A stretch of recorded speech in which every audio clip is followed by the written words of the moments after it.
Welcome to Psalm 54. God helps me. Thank God. To the director, again, among the hymns of contemplation to David, hymnes, we have a transliteration here, hymn of contemplation to David in the coming of the Ziphites. And they're saying to Saul, behold, and then the is in italics. There's no is there, but is not David hidden with us? The Ziphites were a group of people, a clan, if you would, of Judah, the tribe of Judah. And they were down supposedly in the Negev desert area south of Jerusalem, over by the Dead Sea. And David was fleeing from Saul, who tried to kill him, but his wife let him through the window and he escaped. And then Saul wanted to come after him, but then he didn't exactly know where to go. So we now go into the first place that mentions this, where David was in the wilderness of Ziph in Nu. And Jonathan, son of Saul, rose up and went to David in Nu, and he fortified his hands in the Lord. And he said to him, do not fear, for in no way shall the hand of Saul my father find you, and you shall reign over Israel, and I will be to you for second. And Saul, my father, knows so, and both ordained a covenant before the Lord, and David settled in Nu. And Jonathan went forth to his house. Now he settled in Nu, so it sounds like he was in there for a while. And the Ziphites, people there, ascended up to Saul unto the hill, saying, behold, is not David hid by us in the narrows in Nu, in the hill of Hachilah, at the right of Jeshimon? And now, every desire of the soul of the king, let him go down into the descent to us. They are being uncovered, they being David and his men, into the hands of the king.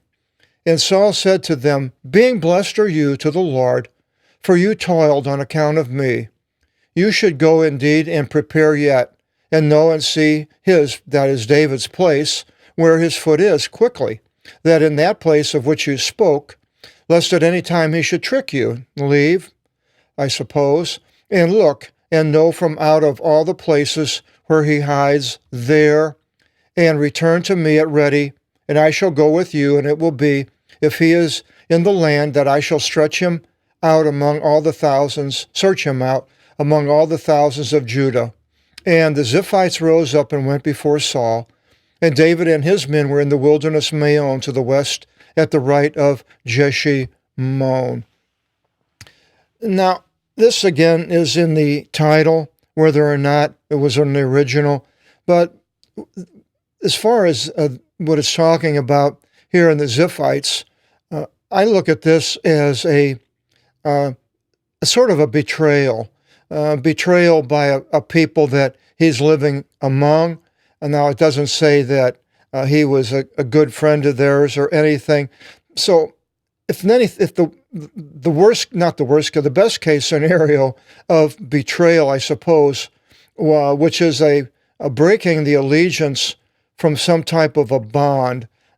David and his men were bonded because they were in that area, maybe living peaceably with the Ziphites. And basically the lowest case of betrayal would be snitching. And so, in a way, this is what these people did. They went to Saul and they snitched. That's a term that we use basically in grade school, and somebody snitches on a person when he did something, and it doesn't have to do that. He can just keep his mouth shut and not tell anybody. There's nothing wrong with that. But these men decided to do something about it. Now, a betrayal, which hard to say what level this is here, but a betrayal is also used in causing a harm to somebody to ingratiate yourself. And in a way, this is what this is here. They're ingratiating themselves with King Saul. And then another betrayal would be a traitor to a cause. I was thinking about Benedict Arnold. I've been watching videos on the Revolutionary War of the United States against England, and Benedict Arnold was a general in the American Army who went over to the English side. He became a traitor to a cause. And then another form of betrayal would be for money. And that would be here where we have Judas Iscariot. Then one of the 12 having gone, the one being called Judas Iscariot, to the chief priest said, "What do you want to give to me, and I will deliver him up to you?" Then they established to him 30 silver pieces, and from then he sought an opportune time that he should deliver him up. So that is a betrayal of someone for money. He didn't like the rabbis or any of these people.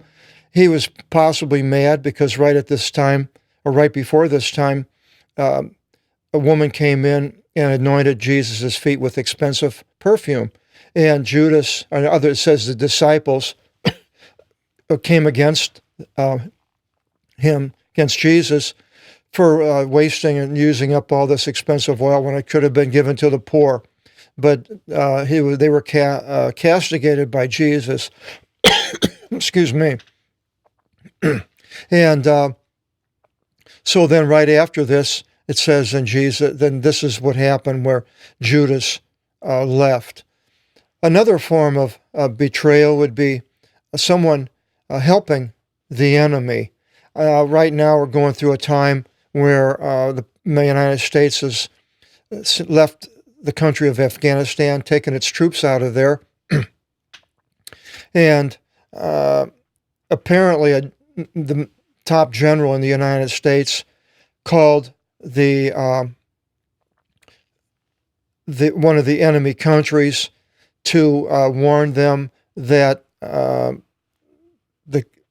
the leader of the United States might. We really don't know the whole story, but basically he warned them, and if the United States would attack, then he would tell them first. That is the enemy. And I don't want to go into saying whether this is right or wrong or what he's doing, but this would be sort of a helping the enemy type of a betrayal. And then another betrayal is adultery. You're married and you're bound to your spouse. And if you have relations with a person other than your spouse, then that's considered adultery, and God looks down on adultery to the point of being a death sentence if you're caught. And these are all forms of betrayal. Now going back, then in verse 1 it begins, "O God, by your name deliver me, and by your power judge me." I put together a sort of a form here of 54, which I saw, and we'll go through the thing here. And I was thinking, this might be a good form for all the Psalms that we're going to go through. It's sort of the condition of the situation of that Psalm. I have man's conditions, or the situation, existing condition or situation. Here it's strangers rose up and strong men opposed. And now this could be who he's referring to, the Ziphites or whatever. Saul, possibly. And then we have a request to God throughout and it's kind of jumps all over the place, and when you read it, but which we will do in a second. And the request to God is to deliver, to judge, to listen and give ear, and then to utterly destroy. And then God's actions, it says, are that he helps and he returns evils against the person that's doing the evils, and he rescues people. And after this, the response of man is a sacrifice or a making acknowledgement of God, of what he is, and a confirmation of who God is, which is sort of a make an acknowledgement. So I saw all these things, but we'll go now through the Psalms, and it says, "Oh God, by your name, deliver me." And here is what he wants, a deliverance. "And by your power, judge me." Now, that doesn't mean judge against him, but judge for him. And the context sort of teaches that, because you can judge a person and the outcome can be guilty or innocent. So deliver him, soson, or the save in the King James, deliver me. See, I don't like save, because by your name, save me. Well, delivering me is more direct. He's delivering from something. Now, was it Saul or whoever? "Oh God, listen to my prayer." Again, he wants God to listen and give ear to the words of my mouth. And listening is listening. I'm listening for something. And then the giving ear to the words of my mouth is you do something about it. That's when you listen, then you give ear and you do something to what is being said. There's a difference between enotise and isakuson. And then here's the conditions that are going on. "Strangers rose up against me." Now it could be the Ziphites. "And strong men seek my life." Another condition. "And they did not set God before them." These men possibly. "For behold, God helps me." And now here is what God does. "And the Lord is a shielder of my life." And we mentioned this. I like the word antiliptor. As a shielder, he holds the shield in front of a person, and the darts and the rocks being thrown, he keeps them from hitting the person, us. God is our shielder. He protects us and uses angels. It can use nature, can use different forces at his disposal. Then what is God going to do? "He shall return the evils to my enemies." So whoever's against us, then, and they're going to do evil, that can backfire upon them. Now, of course, none of these things happens all the time, but this is the ideal. And then now, "By your truth, utterly destroy them." And this is what David wants, to destroy them. Well, the New Testament with Jesus, it doesn't really mention so much as destroying anybody, but hopefully they will hear and understand the truth of the things of Jesus Christ. And then what is he going to do? "Voluntarily, I will sacrifice to you." And all these things are accomplished. Sacrificing to God, it could be here in actually an animal, and us, it would be a sacrifice of praise that we will sacrifice to you. "And I will make acknowledgement to your name." Another thing which we do, which David does, make acknowledgement to your name. Your name, and our name that we use in Christians, is Jesus the Christ. We will acknowledge his name for good to the people as something good. Jesus is ransoming a person from being in bondage to sin, the devil, and Hades eventually.